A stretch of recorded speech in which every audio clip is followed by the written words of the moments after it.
Tentu ada hadis yang mulia yang kata Nabi SAW, sungguh terhina hidung seseorang atau ditempelkan dengan tanah. Maksudnya terhina, sungguh terhina, sungguh terhina. 3 kali Nabi SAW ulangi. Kemudian para sahabat mengatakan, siapa yang anda maksudkan ya Rasulullah? Kata Nabi SAW, man adraka Ramadan thumman salakha walam yukfar lahu. Orang yang berhasil Allah sampaikan di bulan Ramadan itu pergi sementara dia belum diampuni dosanya. Artinya betul-betul ada motivasi yang sangat besar untuk memaksimalkan bulan Ramadan. Nah, bulan Ramadan. Kita mulai dengan poin A, masalah kewajiban puasa Ramadan.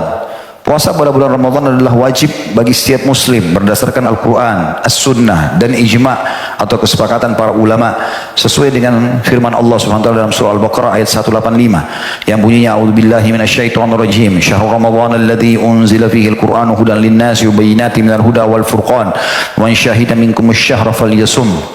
Beberapa hari yang ditentukan itu adalah bulan Ramadan yang di dalamnya diturunkan permulaan Al-Quran sebagai petunjuk bagi manusia dan penjelasan-penjelasan mengenai petunjuk dan pembeda antara hak dan batil. Karena itu barang siapa di antara kalian menyaksikan bulan Ramadan atau bulan itu, hendaklah dia berpuasa pada bulan itu. Sebagian ulama mengatakan Allah Subhanahu wa taala menghubungkan antara penjelasan kalau Ramadan bulan turunnya Al-Quran yang menandakan bahwasanya Ramadan memang bulan Al-Quran. Makanya para salafus saleh dari sahabat, dari tabi'in betul-betul mengisi Ramadannya dengan Al-Quran.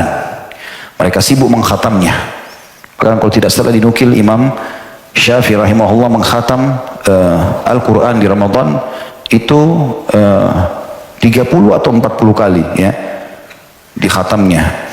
Jadi kebanyakan umumnya salafus saleh mengkhatam antara 3 hari sampai 4 hari sekali, sehingga mereka bisa mengkhatam 10 kali di bulan Ramadan ya selama 30 hari itu.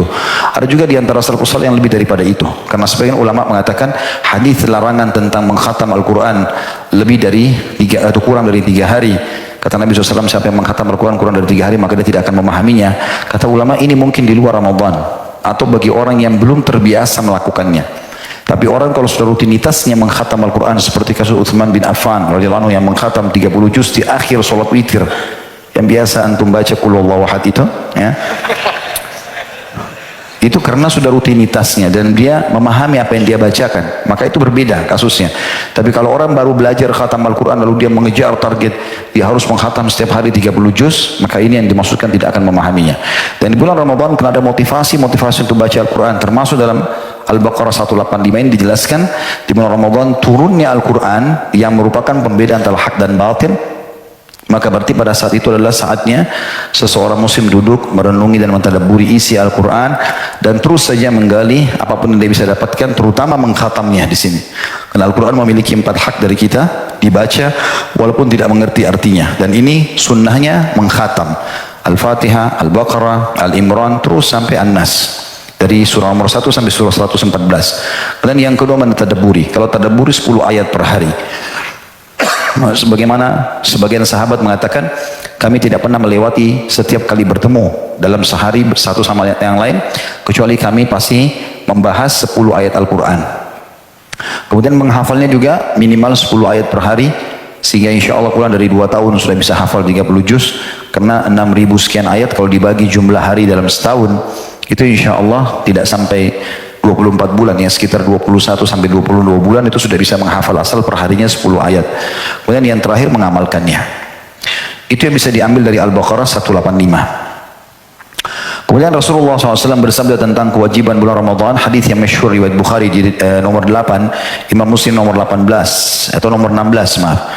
Yang kata Nabi SAW, buniyal islamu ala khamsin, syahadati an la ilaha illallah wa anna muhammad rasulullah wa iqamis salah wa ita'iz zakah wa hajjil baiti wa shaumi ramadan. Islam dibangun di atas 5 perkara, bersaksi bahwasanya tidak ada Tuhan yang berhak disembah melainkan Allah, dan bahwasanya Muhammad adalah utusan Allah, mendirikan salat, melaksanakan haji, menunaikan zakat, melaksanakan haji ke Baitullah, dan menjalankan puasa Ramadan. Juga dalam hadis lain yang masyhur Rasulullah SAW bersabda dalam hadis yang diriwayatkan oleh Abu Ya'la dalam Musnadnya jilid 4 halaman 236 dengan sanad hasan, kata baginda Nabi SAW, ural islami wa qawaidud dini thalatha alaihinna ussisal islam man taraka wahidatan minhunna fahuwa biha kafirun halalud dam syahadatu an la ilaha illallah wassalatul maktubah wa saumu ramadan. Tali Islam dan kaidah agama ini ada 3 dan Islam dibangun di atas ketiganya.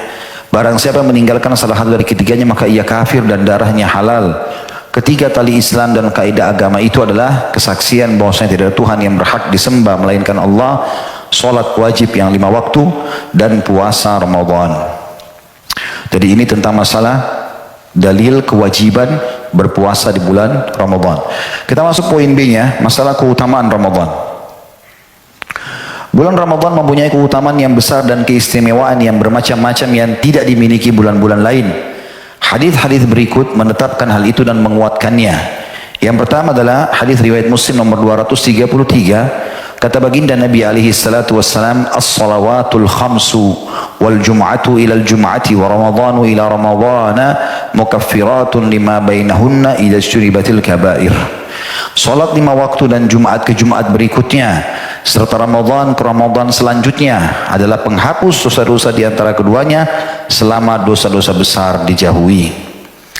Juga dalam hadis yang masyhur, ini syarat agar bisa diampuni dosa di Ramadan.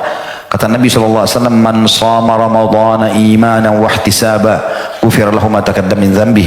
Barang siapa yang berpuasa pada bulan Ramadan dengan penuh keimanan, yakin ini perintah Allah dan mengharapkan pahala dari Allah, berharap akan mendapatkan yang dijanjikan nanti di akhirat, maka dosa-dosanya yang telah lalu akan diampuni.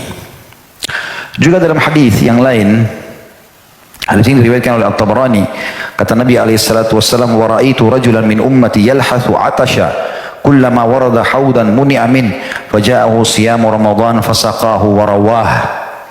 Aku melihat salah seorang dari umatku terengah-engah kehausan. Setiap kali ia tiba di satu kolam air, maka ia tercegah darinya, tidak dapat mencapainya. Kemudian masa puasa Ramadan datang padanya, atau puasa Ramadan datang menghampirinya, sehingga memberinya air minum dan melepaskan dahaganya. Tentu hadis ini menjelaskan tentang ibadah-ibadah ini memang berbentuk ya pada hari kiamat. Mirip dengan hadis tentang masalah Al-Quran. Yang kata Nabi SAW, ikra'ul Quran fa'innahu ya'ti syafian li ahli yawmal qiyamah. Bacalah Al-Quran, khatamkan, terus baca, karena dia akan menjadi penolong bagi pembacanya pada hari kiamat.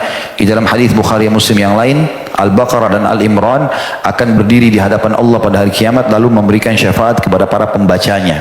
Ya. Jadi mirip dengan ini, puasa Ramadan pun datang untuk membantu orang-orang yang telah mengamalkannya pada saat hari kiamat nanti. Juga hadis yang lain riwayat Tirmidzi nomor 682 dan dia mengatakan hadis ini gharib. Diriwayatkan oleh Al-Hakim di 1 halaman 582 dan dia mensahihkannya sesuai dengan syarat Al-Bukhari dan Muslim. Kata Nabi sallallahu alaihi wasallam, "Idza kana awwalu lailatin min Ramadan suffidatis syayatin wa maradatul jin wa ghullikat abwabun nar."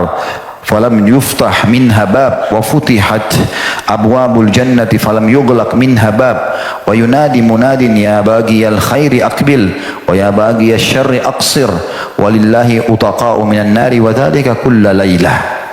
Pada malam pertama bulan Ramadan, semua syaitan-syaitan dan pembesar-pembesar jin dibelenggu, pintu-pintu neraka ditutup dan tidak ada satupun pintunya yang dibuka. Sementara pintu-pintu surga dibuka dan tidak ada satupun pintunya yang ditutup.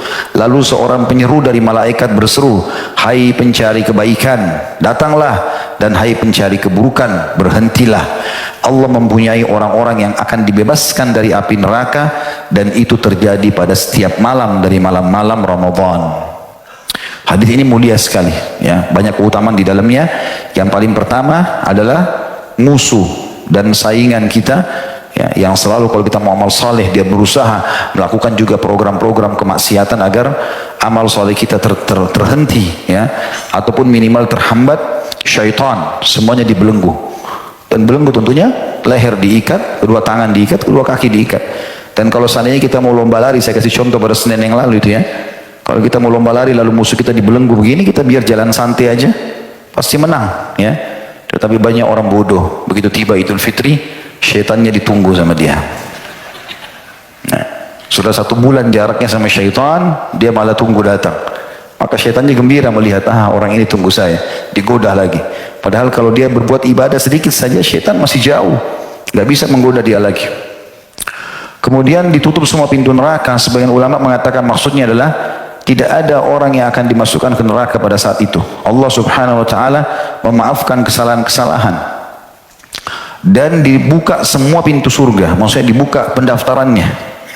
Siapapun yang mau masuk silahkan, dari 1 Ramadan sampai akhir Ramadan. Ini pendaftaran gratis. Orang tinggal puasa di siang hari, toh semuanya juga puasa, dan malam hari juga sholat, semuanya juga orang sholat, gitu kan? Jadi jangan cuma duduk di teras-teras masjid, duduk di pinggir-pinggir jalan, ngobrol sama teman-teman. Nanti habis tarawih silahkan. Tapi kalau saat tarawih jangan.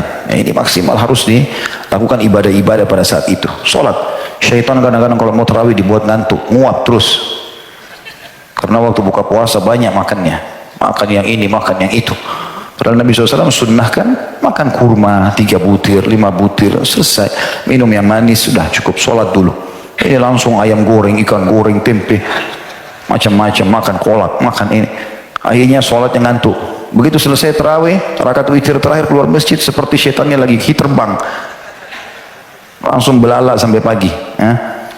Ini syaitan, hati-hati. Dan kalau Ustaz kan tadi bilang syaitan diikat Ustaz, iya, tapi tetap masih menggoda loh. Karena ada hadis yang menjelaskan. Hadis itu berbunyi, semua syaitan-syaitan dibelenggu di bulan Ramadan, maka mereka tidak leluasa menggoda seleluasa di luar Ramadan. Orang-orang yang kuat imannya insya Allah tidak tergoda. Tapi kalau orang dasarnya sahibnya syaitan, memang sudah temannya syaitan. Ada orang begitu, subhanallah, syaitan tidak perlu goda. Azan syaitan sudah bisik sedikit, sudahlah nanti aja. Oh iya, langsung sahibnya syaitan. Maka ini orang-orang begini yang lemah akhirnya. Ramadan pun tetap tergoda. Kemudian akan dipanggil oleh para malaikat, walaupun kita tidak dengar seruan tersebut. Nabi SAW sudah sampaikan, wahai pelaku kebaikan, ayo cepat nih, dilipat gandakan pahala. Pintu surga terbuka, sedikit saya kau berbuat sudah bisa masuk surga. Wahai pelaku keburukan, berhentilah, segera, neraka lagi ditutup, taubat. Ya. Dan sesungguhnya pada malam-malam Ramadan, setiap malam ada hamba-hamba Allah yang dibebaskan dari api neraka. Maka kita kesempatan minta akan dibebaskan dari api neraka, artinya selamanya nama kita di neraka sudah tidak ada. Itu hanya terjadi di bulan Ramadan.